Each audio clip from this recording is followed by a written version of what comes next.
Welcome to The Flight Deck, a leading edge podcast with United Pilots. I'm Dave Allen. With me today, we have Garth Thompson, the new MEC Master Chair, and Phil Otis, the Negotiating Committee Chairman. Welcome, guys. Thank you, Dave. Thank you. Garth, you were just elected 19-0 with a unanimous vote by the MEC to serve as the United MEC Master Chair. Tell us a little bit about yourself. Well, I've been at United 30 years. I was born and raised in Colorado, still live in northern Colorado. I'm currently an Airbus captain in Denver, and I've flown out of Denver for most of my 30 years. I read your first comm to the pilot group, and in it you mentioned that you left ALPA work for 10 years. Why did you leave ALPA work? I served a term on the MEC and then went immediately into committee work, several different committees, in fact, regarding scope, grievance, merger, strike, national affairs. And I did several years in a row of some form of ALPA work or another. And I've never felt that ALPA work is a career in and of itself. The career is what we represent. And after 17 or so years, I decided that it was enough for me. It was time for me to step away and let others do the work. So in that vein, you're back in a full-time ALPA position after that 10 years. What made you want to come back? It wasn't something I thought I'd ever do again, especially as time went on. But over the years, I've just sensed that our union was growing a bit disconnected from the membership. And it bothered me. And I feel that the last tentative agreement was just a symptom of several years of a disconnect that needed to be rectified. And I had friends reach out to me and encourage me, but I don't even think it needed that. I was compelled to come back and try to be a part of a mindset reset, if you will. Phil, you also stepped away from some ALPA work for a while, and from negotiating especially, and now you came back to the negotiating committee after the last tentative agreement. What made you want to kind of come back and stick your neck into the fray again? Maybe not as long as Garth, not as many years. Yeah, I stepped away a few years ago, and honestly was really enjoying flying the line. So why would I ever come back and do this very difficult work again, right?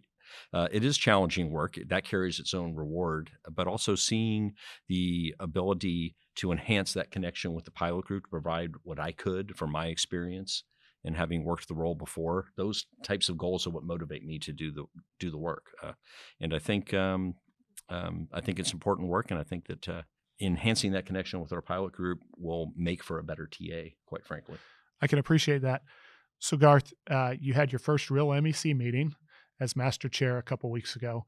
Can you give us some insight as to how that meeting went? Yeah, I think this meeting was a little more difficult to facilitate as an MEC chair than the normal regular MEC meeting. Normally, you have committee reports, officers' reports, and it's very structured. And you have agenda items that come out of the various councils to debate and vote on. This one was more, freeform, if you will. It was all dedicated to contract negotiations. So first, the negotiating committee walked us through the Delta tentative agreement, and there were a lot of questions and information gathering from the MEC for that. Then we discussed the survey that just went out to drill down on some finer points for final negotiations. And then the negotiating committee, line by line, walked the MEC through the entire proposal. And there were, of course, days of questions and debate regarding what we have in there and what might need to be changed. And then we facilitated a conversation between the MEC to lead to a consensus and ultimately a unanimous vote to give direction to the committee regarding the final proposal language. Some of the questions weren't easy. Some of them were not divisive, but debatable, that we broke out special committees, delegate committees, if you will, to handle certain specific issues and come up with a recommendation for the MEC as a whole to give to the negotiating committee. But this process, it was a 3-day scheduled meeting that turned into 4 long, very hard days. But the MEC did good work and necessary work that I think has us a good proposal. Yeah, that's an excellent recap, I think, of the 4 days we spent with the MEC. And it speaks to how valuable the survey information is. Oftentimes, we do an initial survey that's very broad, asks a lot of questions, and ages over time. And we need to track how pilots are viewing the world, even a few months later, viewpoints change, and also as we dive down into these topic areas, different solutions emerge that can accomplish the goals that pilots have stated that they would like to see in a new agreement. So that survey information, in conjunction with local direction that the different councils may have received, was critical to helping the MEC, form an opinion and eventually give us direction for how to proceed. So, Phil, the negotiating committee is obviously an integral part of an MEC meeting like this. Can you tell me the process that the MEC uses ultimately to give you the negotiating committee direction? Sure. I actually think Garth described it really well. That's generally how the process works, even during other times of the year. That last meeting that he just described was very specific for our purposes. But even in a normal quarterly meeting, there's a portion of time that is focused on crafting and providing direction to the negotiating committee, and that happens even in between contract cycles.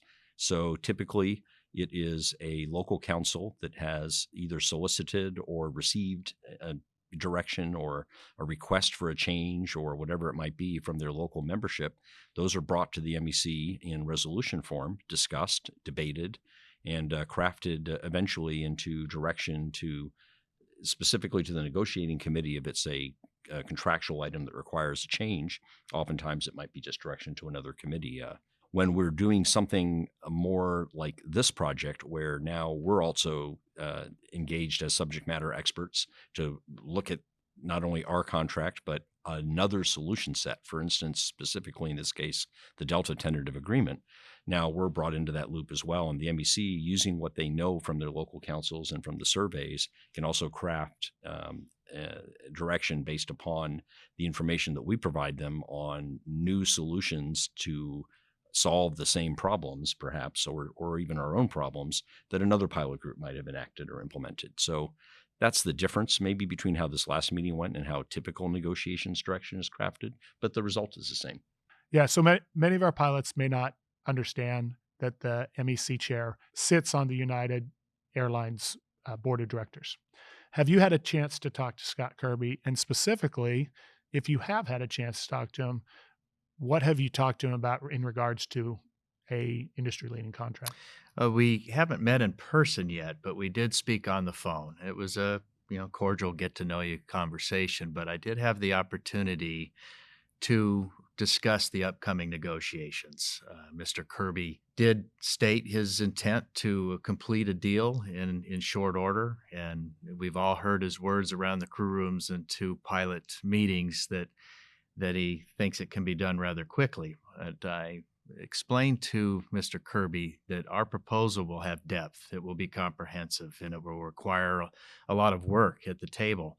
And I expect that subject matter experts and decision makers will be made available for this process to proceed quickly. And he did state that he would be the decision maker and that all subject matter experts would be readily available to do the work quickly. Okay, so Phil, you're meeting with the company for the next 2 weeks. And Garth has said there will be subject matter experts from their side available. Can I assume that we'll have subject matter experts and decision makers in the room for the discussions that you'll be having with the company? You may assume that. So that's a very typical part of negotiations as well, especially if we embark upon a phase of what we would call intensive negotiations. So we've set aside this 2-week period to work through our comprehensive proposal that by the time everybody hears this will be in the company's hands. So we will have subject matter experts in scheduling, retirement insurance benefits, other areas of the contract ready and able to discuss details of those proposals with their company counterparts. And we've been assured by our company negotiators across the table from us that they will have those people available for our people to have those conversations. That's a necessary part of making expeditious progress, and why we've set aside this 2 weeks to focus on that. So the local councils have gotten a lot of feedback from the pilots saying they want a deal now. We want a deal now. Is it realistic to expect that we can reach an agreement in March? Yeah, so yeah, I definitely understand that sentiment, right? We've been waiting a while, seemingly, and we've been waiting for the company to engage us meaningfully for a while. And this is the best way to describe it is that we are bringing all of our resources to bear to be able to make that happen. So this 2 weeks of intensive negotiations is intended to get through that comprehensive proposal as expeditiously as possible. Undoubtedly, our company counterparts will have questions. That's why we have the SME teams, the subject matter experts, um, scheduled to be able to meet with each other during that time frame. And the goal is absolutely to leave that 2 week period as close as possible to a tentative agreement. Realistically, I can't speak for how prepared the company will be to agree to everything that's in our proposal. However, I can say with a complete certainty that we will have the resources to be able to conclude that deal quickly, get the tentative agreement final language done as expeditiously as possible, and in front of the MEC and our pilot group in the weeks ahead.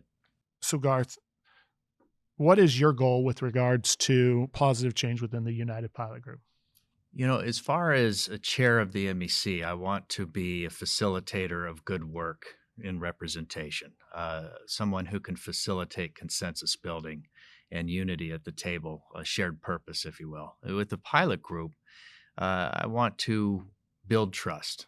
I want to create more transparency and have the pilot group be able to observe their union and understand where we're going and what we're doing on a specific level. And I think that will in itself breed unity. Not that we'll agree on every issue. That's not what we're about. We're a democratic organization and we will have disagreements, but we do have shared purpose, and that's where unity comes from. Okay, with regards to transparency, as we go through the negotiating process now, the previous process felt like a little bit of a door pop to the pilot group. So as we go through this process now, how transparent will you be able to be with regards to negotiations, not only on a general level, but on a more specific level? Yeah, as far as exact specifics regarding our negotiating goals and proposals, that by necessity needs to be close to the vest until we start reaching agreements. But through the process, I think we can be much more transparent than we have in the past. We certainly, the pilots will know when we've slid a proposal across the table. They'll know when we've are having discussions with the company and what we're talking about, and also a bit of a heat index as well, as far as how are we proceeding? Is it going well? Is it not going well? What issues have been resolved and what have yet to come?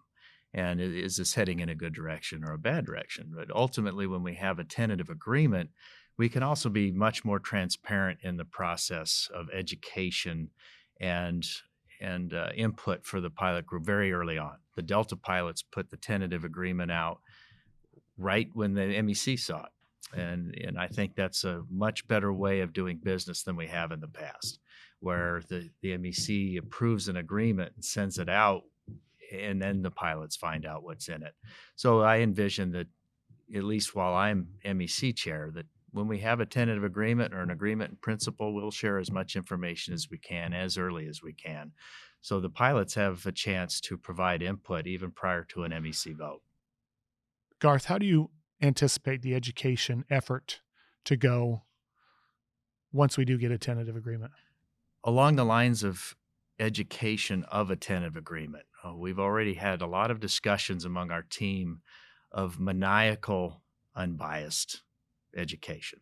And we intend to pursue it that way. When we have a tentative agreement and the pilots have a decision to make, we will do everything we can to ensure that the education effort is not perceived as a sales job. It is just the facts and it's unbiased. Phil, what does the next 30 days look like for the negotiating committee? By the time this podcast airs, we will have passed our comprehensive proposal to the company, and we expect a period of a couple of weeks of intensive negotiations to follow that. There's a lot to go over in explaining the comprehensive proposal, in getting the groups of subject matter experts together to discuss its various elements, the various areas of our United Pilot Agreement that are affected by it, and enabling the company to make a meaningful counter to our proposal. The better a job we do with that, the more expeditious our negotiations are going to be, and we share that goal with our pilot group. following that 2 weeks, we would anticipate that we'll continue to meet with the company once we've narrowed down the areas that still need further work, and we'll be ready to work towards crafting the final language that would be associated with a tentative agreement. Now, I can't speak for the company being prepared to be that far along after a couple of weeks, but we are definitely bringing our team and the resources fully to bear to achieve that goal over the next 30 days. Okay, so the process to getting to like a final language tentative agreement first goes through an agreement in principle that then goes to final language. What do you anticipate the time frame to be between that agreement in principle and having final language for the pilot group to be able to look at? So one of our focus items all along, so all during the last few months leading up to where we are today, has been to work on the language as we go. So areas where we're already in agreement with the company, for the most part, have the final language already done. Now, in this intensive 2-week process that we'll be in, it might be a little tougher to have everything happen concurrently. We'll have a lot of information going back and forth. However, having said that, that is still our ongoing focus, is to not wait until the end to craft that final language, but to be working on it as we go along, so that when we do reach that agreement in principle, as you mentioned, we don't have a big gap in time between the announcement of an agreement in principle and the release of a final language tentative agreement. There'll be of necessity some time to get everything in order. We're certainly not going to rush final language and risk making mistakes or forgetting something. We want to do the best product possible, but we're trying to take steps now to expedite that time frame that it typically takes, that typical month or two at times, and with a big agreement that it can take to get from an AIP to final language. We would like it to be days, ideally. Garth, you anticipate the MEC will share an executive summary prior to sharing the full tentative agreement language? I do. In the interest of transparency, I think we, at every opportunity, should share what we have and what we can. When we have an agreement in principle, obviously we don't have final language yet for the MEC to debate and divulge or approve, but we do have some highlights that we can pass on to the pilots of what to expect. Highlights certainly regarding things that we've improved upon: vacation, work rules, pay. And some of those bits of information we can put out there early on in the process. That said, I hope that the pilots would reserve judgment until they see the tentative agreement and get fully educated on what's in that tentative agreement prior to having a final opinion on it. Phil, what can the pilot group do to help the negotiating committee as you're in meetings with the company and as you're progressing towards a final agreement? So Dave, it is palpable. It is clearly evident when we're at the table and the company knows the pilot group is behind us. When they have any doubt that the pilot group is behind us, there's just a difference in tone. It's kind of hard to tell you specifically what somebody might say to indicate that, but everybody feels it and gets it. So first of all, we're extremely grateful to the pilot group for the participation and enthusiasm that they do show, filling out the surveys, especially with a high rate of response, attending family awareness events, anything they can do to stay engaged. And for those that haven't had the ability to be engaged, please consider doing so. That type of involvement, that type of excitement speaks volumes that to the company when we go to the table. Garth, I'll ask you the same question. How can the pilot group be supportive of the MEC or help the MEC as we work towards this final agreement? Well, the short answer is to keep it up. During tough times throughout 30 years of being here, I've noticed that the pilot group is at its best when we've faced times of adversity. And certainly we've had plenty of that in the last few years.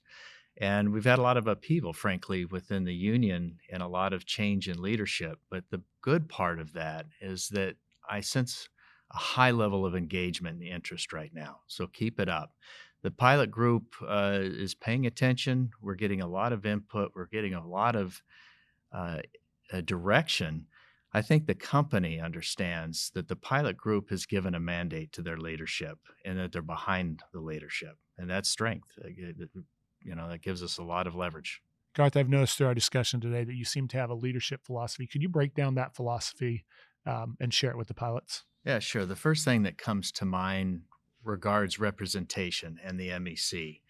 And as a leader of that group, I want to keep everybody focused on the fact that we do have a shared purpose. And everybody there, frankly, has come to the table with the intent of representing the pilot group to the best of their abilities.